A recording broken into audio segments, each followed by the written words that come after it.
Hey guys, Mike here. So today, I'm here to talk to you about Greyhound. In this review, I'll be going over a brief summary of the plot, my quick thoughts about the film, and whether or not you guys should go and see it. So I'm going to try and keep this review spoiler free. However, if you don't know anything about the film, and you want to go completely blind, then let's just come back to this video once you've seen the film. So with that, let's get started, shall we?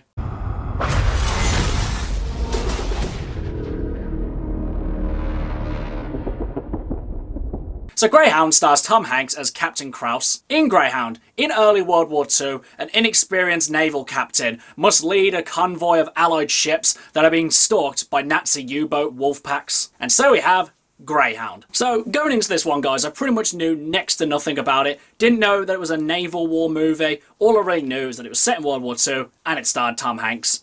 And as we all know, World War II movies and Tom Hanks pretty much go hand in hand. And I know it's a little bit unfair, but everyone else is going to do it anyway, so I might as well. Everyone is going to compare this movie to Saving Private Ryan. And I'm just going to start off by saying that Greyhound, it's not as good as Saving Private Ryan. That's not Greyhound's fault. I mean, Saving Private Ryan is pretty much a near masterpiece of cinema. Probably one of, if not the greatest World War II movie ever made. Probably one of the greatest movies ever made as well. And once the bar's been raised so high, it's kind of hard for anything really to overtake it. But still, with that comparison out of the way, let's get to the actual film. It's been well over at least 20 years since Tom Hanks has done a World War II movie, and movies like this just go to show that he's just pretty much at home in roles like this. Now, this role could have been completely forgettable with a lesser actor, but Tom Hanks manages to bring so much to this performance. When honestly, in the grand scale of things, this isn't exactly a super layered performance, because Greyhound at the forefront is about the mission. It's not necessarily about the characters, because really, other than Tom Hanks, we don't really get an insight to any of the other sailors on the boat. Maybe one or two of the crew members, but mostly the film is around Tom Hanks. I'd say one of the most fascinating things about Greyhound is hearing the constant communication that the sailors had to do with each other in order to maintain the ship in any kind of capacity. I mean, even to turn the ship, he has to go through 3 different people in order to do it. Because World War II technology was obviously so limited, they had to kind of make up for it by using their own natural senses. Like when the radar was playing up, they had to rely on their own eyes. When the sonar was playing up, they had to rely on their ears. And more often than not, these things tended to happen.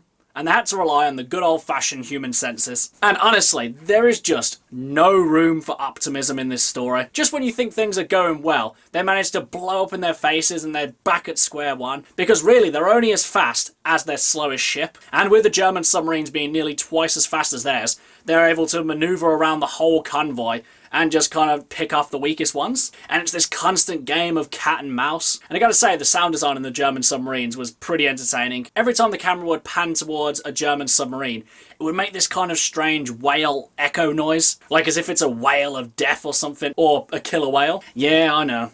And when the Germans start sending them threatening messages, oh god, it puts you on the edge of your seat. And it's just how Tom Hanks' character manages to keep his cool throughout the whole situation. I mean, this was the guy's first ever mission in command, and there were obviously scenes where his men started to doubt him, but it wasn't really completely over the top. No one actually got in his face and started screaming at him, saying, "You're unfit for command." It was all very subtle. There was only slight head turns and glances that kind of give you the indication that the men are starting to not trust him. But just as quick as he starts to lose their trust, he immediately gains it back as well. And the action as well was fairly decent as well. Though really, it's not about like the artillery, the gunplay or anything like that. It's more about the tension of leading up to these battles. Honestly, I could have just sat there watching the whole thing, like no battles, nothing like that, just them trying to find the submarine. Because the film is at its best when it maintains the constant state of tension. When really, this movie does not give you any time to breathe. There's always a sense of tension. Just when you think you have a chance to get a breather, they immediately pull you right back into the action, and things are all the way back up to 10 again. Now, Greyhound is a very short film. It clocks in about around an hour and a half long.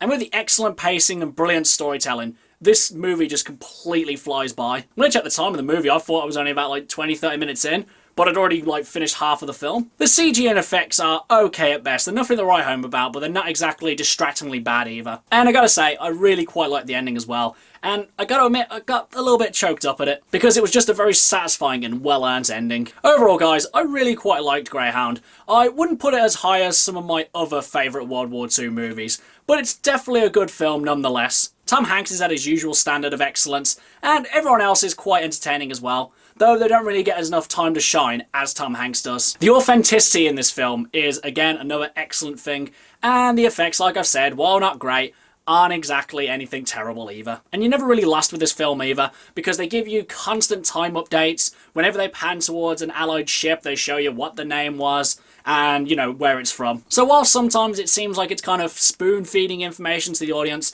you're never really lost in the story either, and that is definitely appreciated. But now, as for whether or not you guys should go and see it, honestly, I would highly recommend checking this film out. Now, it's not exactly going to be the next Saving Private Ryan or Hacksaw Ridge or anything like that, but it is certainly an entertaining film with Tom Hanks showing his usual standard of brilliance. So basically, if you love Tom Hanks, then I'd recommend checking this one out, because it's another brilliant film to add to his amazing repertoire. Okay guys, that's my review of Greyhound. If you've seen it, what did you think about it? And what's your favourite World War II war movie? Whatever it is, drop it in the comments below. Until next time, I've been Michael. See ya!